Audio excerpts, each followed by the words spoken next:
Jesucristo. Así que la iglesia adventista cree que la puerta de la gracia se va a cerrar para el mundo antes que Jesús venga. Hay otra idea que la iglesia adventista tiene, que no tiene ninguna otra iglesia, y es que el pueblo de Dios, después que se cierre la puerta de la gracia, va a pasar por el tiempo de angustia. ¿Qué creen la mayoría de las iglesias, digamos los pentecostales, los carismáticos, los bautistas? ¿Qué creen ellos? Ellos creen en el rapto. Es decir, los fieles en la iglesia, Cristo se los va a llevar al cielo antes de la gran tribulación. Y cuando venga el tiempo de angustia, todos los cristianos fieles están disfrutando del cielo. Y la tribulación es para los pobres judíos, como si no han sufrido lo suficiente ya. La iglesia adventista enseña, en armonía con la Biblia, en un momento vamos a ir a eso, que los fieles de Dios, que ya está decidido quiénes son fieles cuando se cierra la puerta, después que se cierra la puerta, viene un tiempo de angustia, cual nunca se ha visto, y el pueblo de Dios estará aquí, pasando por ese tiempo de angustia. Y esta tarde les voy a explicar por qué Dios va a permitir que su pueblo pase por el tiempo de angustia. Porque algunos dicen, ay, ¿por qué Dios permite eso? ¿Acaso no ama a su pueblo y dice, ay, yo no puedo permitir que mi pueblo sufra?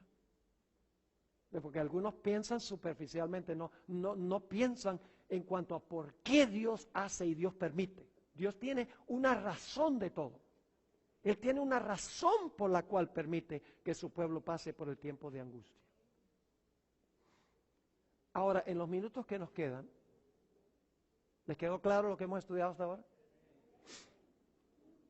Déjenme mencionar un punto más que se me viene a la mente en este momento. Yo pregunto, ¿una persona que ha sido perdonada, Dios le puede revocar el perdón?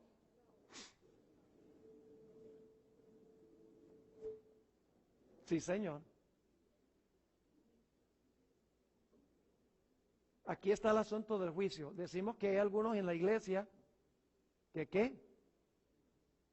Que son falsos. Posiblemente han orado, han confesado sus pecados, y déjeme decirle que cuando nosotros confesamos nuestros pecados a Dios, Dios nos perdona. En ese momento Dios no considera si nuestro arrepentimiento es genuino o no.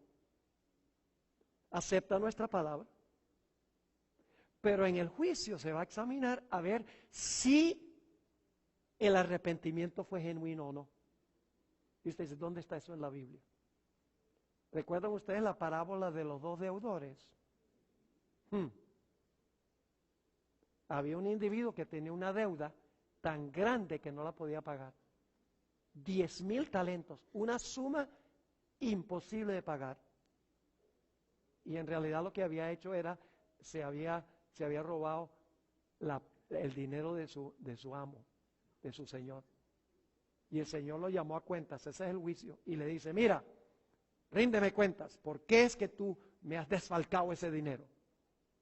Te voy a echar a la cárcel y toda la familia hasta que me pagues todo lo que me debes. Ay, este individuo dijo, ay, por favor, dame tiempo, y que yo te lo pago. Y el amo dice que tú me vas a pagar si tú no tienes donde caerte muerto. Estoy ampliando la historia, ¿no? Tú no tienes donde caerte muerto. No podrías pagar esta deuda en miles de años. Y el hombre siguió clamando. Y el Señor le dice, mire, yo veo que tú estás clamando a mí. Tu deuda está perdonada. Vete. Él dice, completamente perdonada. Sí, porque tú clamaste a mí y pediste misericordia. La deuda está perdonada. ¡Wow! Este individuo está emocionado. Contentísimo, sale saltando de alegría. Y cuando sale por la puerta, encuentra a un individuo que le debe 100 denarios. Una suma considerable. El salario diario era 1 denario, así que en realidad 100 días de trabajo se podría haber pagado en cuotas. Era una deuda pagable. Y le dice, págame lo que me debes. Y el individuo hace lo mismo con él. Le dice, ay, por favor, dame tiempo que yo te lo pongo. ¿Qué tiempo ni qué pan caliente? Págame lo que me debes. Y dice en la parábola que lo agarró por el cuello y lo estaba ahorcando. Pues resulta que los siervos del Señor, que son los ángeles que registran nuestras acciones, fueron y le contaron al Señor, le dijeron, ¿sabes lo que pasó con ese hombre que te perdonaste la deuda tan grande que no podía pagarla a él? Y él se encontró un individuo que le debía poquito y lo agarró por el pescuezo, lo agarró por el cuello y lo estaba ahorcando. El Señor dice, tráiganme a ese individuo acá. Y lo traen. Y el Señor le dice, mira, yo no te perdoné a ti una deuda que tú jamás podrías pagar. Ah, sí, muchas gracias, dice él.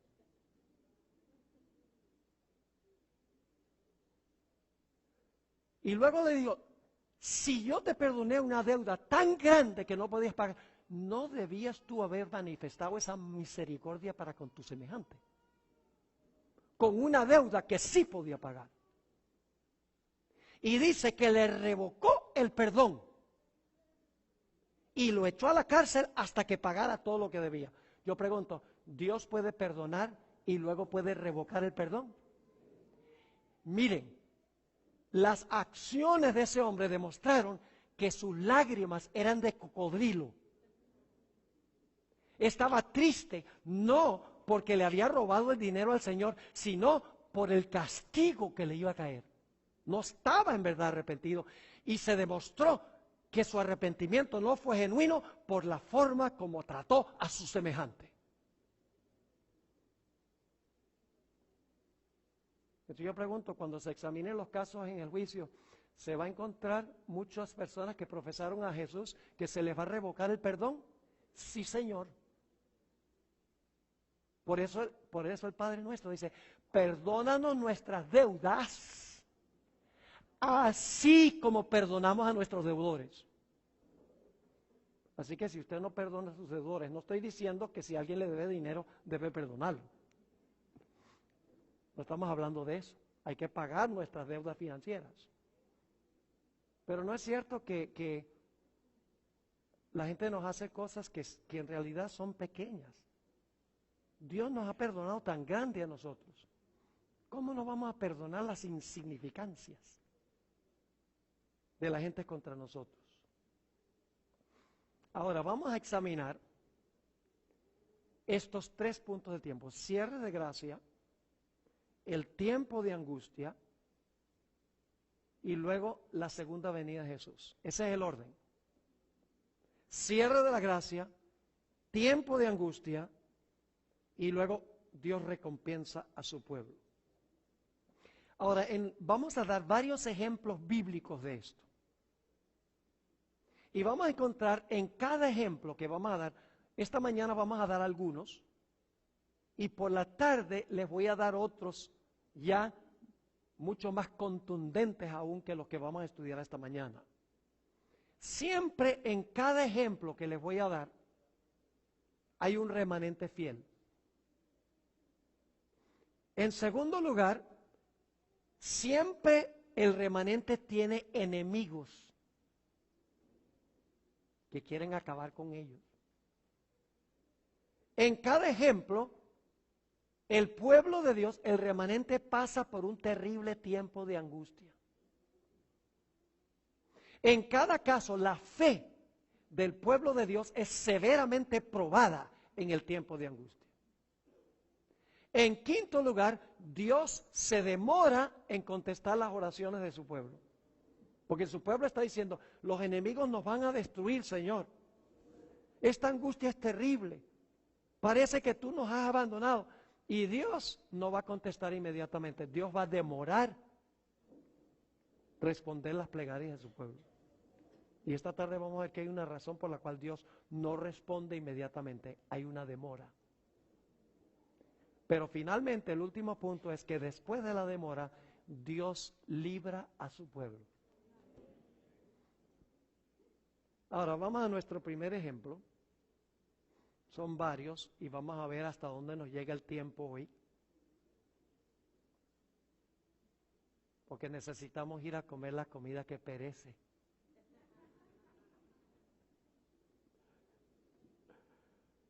El primer ejemplo que vamos a dar es muy temprano en la Biblia.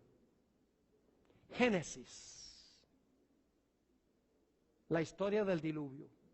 Para que vean Mire, esta idea de que se cierra la puerta, viene un tiempo de angustia y luego entonces, después del tiempo de angustia, el pueblo de Dios es recompensado. Ese no es un invento adventista. Eso está en todas partes de la Biblia. Les voy a dar 10 ejemplos. ¿Les parece suficiente 10? Jesús dijo, en la boca de 2 o 3 testigos se confirma toda palabra. Vamos a dar 10 por si acaso. Noé predicó por 120 años. Yo pregunto, ¿su mensaje estuvo acompañado del Espíritu Santo?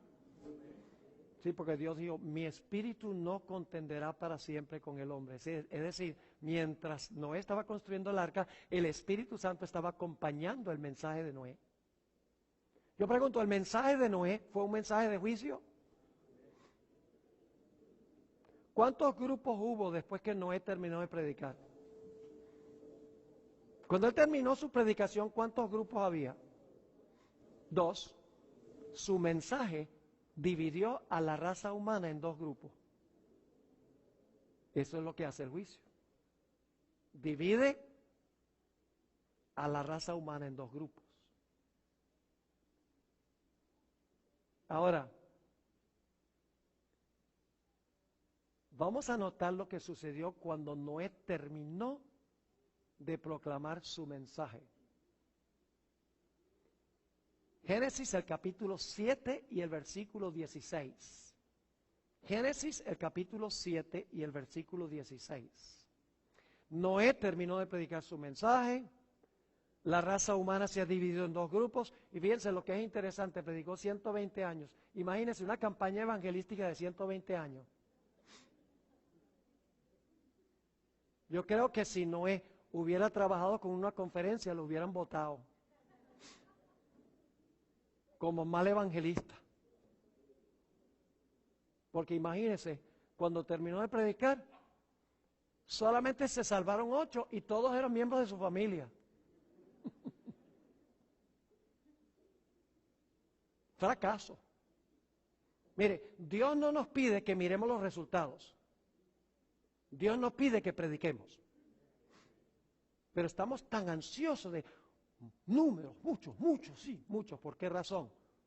¿Porque queremos que muchos se salven o porque queremos que la gente diga, wow, ese pastor sí bautizó muchos? En cambio el otro no bautizó casi ninguno. Sistema de competencia. No debe existir. Dios no nos dice, mire, bautiza un montón. Dios dice, predica el mensaje. Y deja los resultados con Dios. Dios se encarga de los resultados. Ahora Noé termina de predicar y noten el próximo evento. Génesis 7, 16. Y los que vinieron, hablando de los animales, macho y hembra de toda carne vinieron, como le había mandado Dios. ¿Y qué sucedió? Y Jehová le cerró la puerta. ¿Quién cerró la puerta? Jehová. ¿Quién va a cerrar la puerta de la gracia al final de la historia? Jehová. ¿Por qué se cerró la puerta? Porque todo el mundo había hecho su decisión. Yo pregunto, si Dios hubiera dado, digamos que Dios hubiera dado 100 años más de gracia, ¿algunos de los de afuera hubieran entrado? No. ¿Los de adentro hubieran salido? No. Todos los casos estaban fijos por la decisión de ellos. Se cierra la puerta. Y apenas se cerró la puerta, comenzó a llover.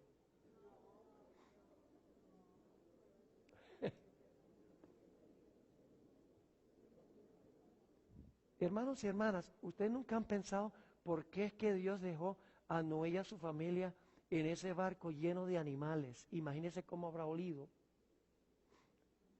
Por 7 días sin que lloviera.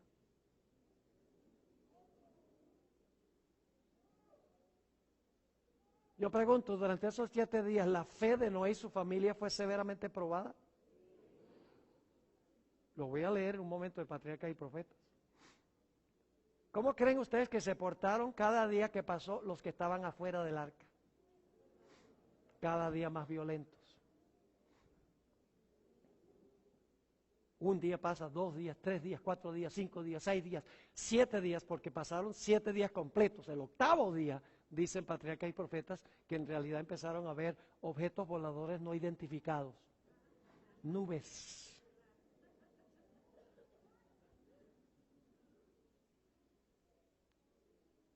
Pero entre cuando se cerró la puerta y cuando comenzó a llover, hay un tiempo de angustia para los que están en el arca pensando, wow, 1 día, 2 días, 3 días, 4 días, 5 días, 6.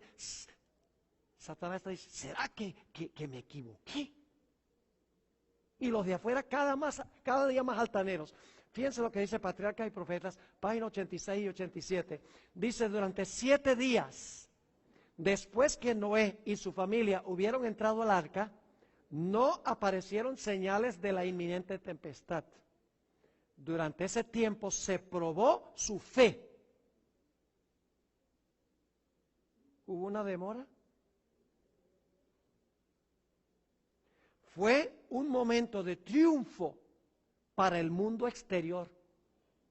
El mundo exterior se burló, dijo, teníamos razón, están equivocados los que están adentro.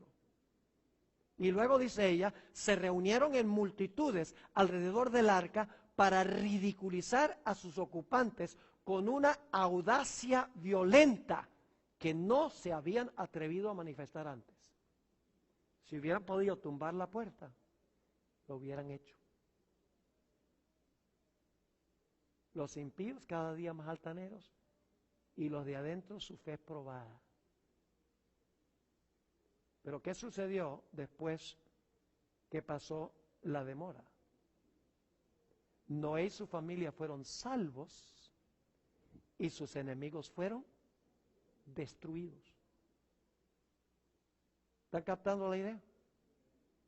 Cierre de la puerta, tiempo de angustia, victoria para los impíos, derrota para el pueblo de Dios, pero finalmente el pueblo de Dios es ¿qué?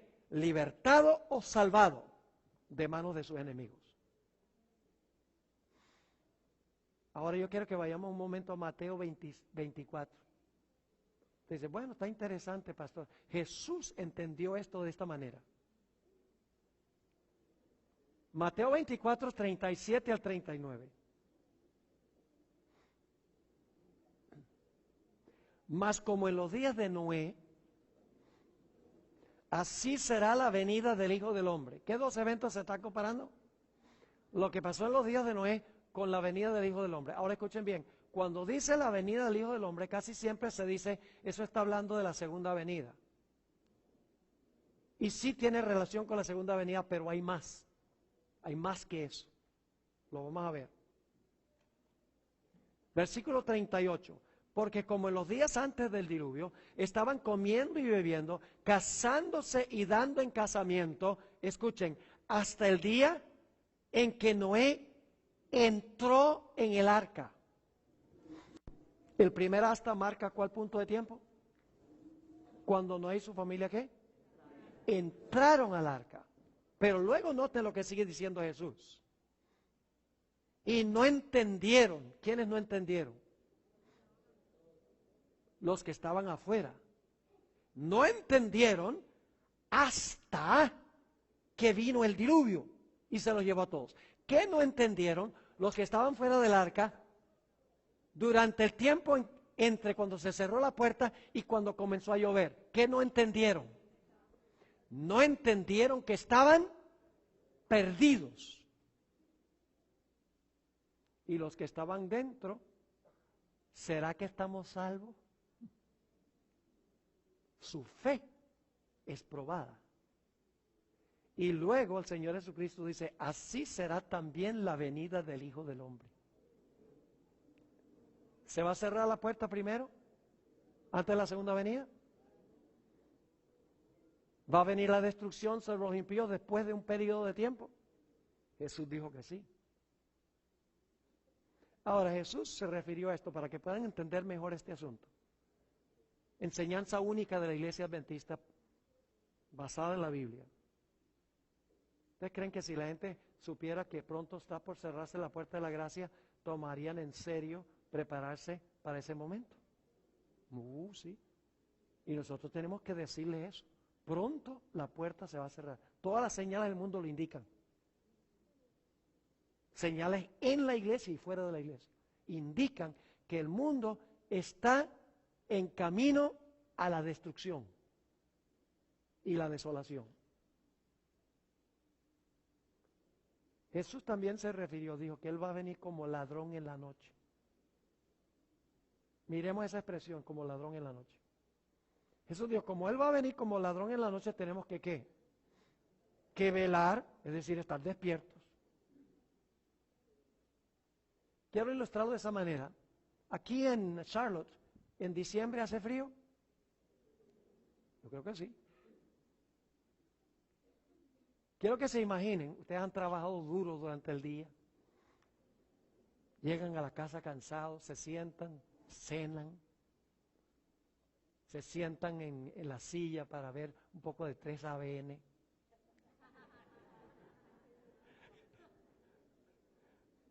Y se duermen ahí en la silla y dicen, me voy a acostar.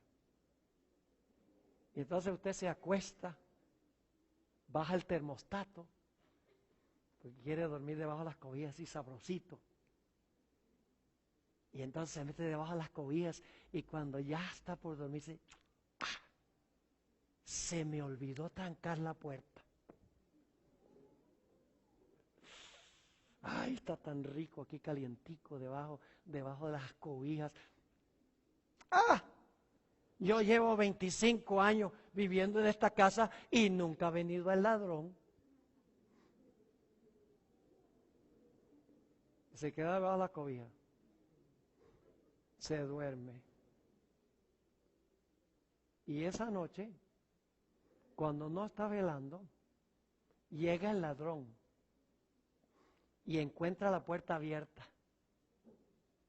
Dice, esto es demasiado bueno para ser verdad. Entra a la casa, se roba el celular, se roba el dinero que consigue por ahí y el televisor, gloria a Dios.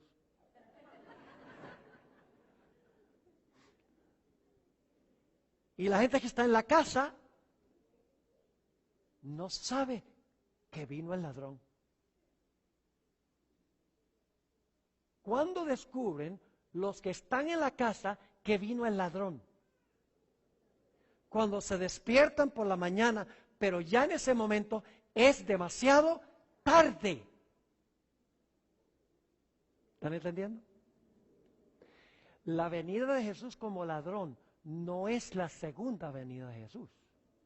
Es el cierre de la puerta de la gracia. Y después del tiempo de angustia, la gente que está perdida se va a dar cuenta que está perdida porque no estaban velando. ¿Me explico? Es un concepto bíblico. Vamos a mirar entonces los comunes denominadores. ¿Quién es el remanente en la historia del diluvio? Noé. ¿Quiénes son los enemigos? Los que están fuera del arca. ¿Pasó Noé y su familia por un tiempo de angustia? ¿La fe fue probada? ¿Dios se demoró en librarlos? Pero finalmente Dios los salvó. Están todos los comunes denominadores. Cada historia tiene estos comunes denominadores. Bueno, tenemos tiempo para uno o dos más. Vamos a Daniel 12:1. Me dijeron que aquí terminan a la 1:30. No me dijeron eso. Vamos a terminar a buena hora. Daniel 12:1. Crucial este versículo. Enseña tantas lecciones que generalmente no se ven en este solo versículo. Ahora, tengo que darles un poquito de contexto. Un poquito de contexto. En los dos versículos anteriores a Daniel 12:1, hay un poder que se conoce como el Rey del Norte. Y el Rey del Norte básicamente ha conquistado todo el mundo y viene para atacar y destruir al pueblo de Dios, a los fieles de Dios. Ahora, a este Rey del Norte se le llama en la Biblia el cuerno pequeño, cuando se le sana la herida. Se le llama la bestia, se le llama el hombre de pecado, se le llama la abominación asoladora, se le llama la ramera, se le llama el anticristo. Es decir, es el mismo sistema con diferentes nombres y con diferente énfasis. El Rey del Norte representa el poder papal, cuya herida se está sanando, se va a sanar plenamente y luego se va a lanzar con la intención de destruir al pueblo de Dios, a los fieles de Dios. Y ustedes, eso nunca va a pasar. ¿Saben por qué no piensan eso? Porque ustedes no recuerdan la historia pasada del papado. El papado de Dios es el mismo papado del pasado. Porque uno no cambia su ADN. Es el mismo sistema, pero es más conciliatorio ahora porque está tratando de ganar a los protestantes y a los gobernantes del mundo para su lado. Pero una vez que los tenga en su lado, sálvese quien pueda. Bueno, Dios es el que va a salvar. Es decir, el contexto del versículo que vamos a estudiar es cuando se le sana la ley del papado y se lanza en una persecución final contra el pueblo de Dios. Ahora, fíjense lo que dice Daniel 12:1. En aquel tiempo, ¿cuál tiempo? Cuando el rey del norte salga para destruir el pueblo de Dios. Se levantará Miguel. ¿Quién es Miguel? Jesús. El nombre significa quién es como Dios. Es el arcángel Miguel. Es la cabeza de los ángeles. Eso es lo que significa arcángel. Significa el que manda a los ángeles. Por eso dice Miguel y sus ángeles. Es el general.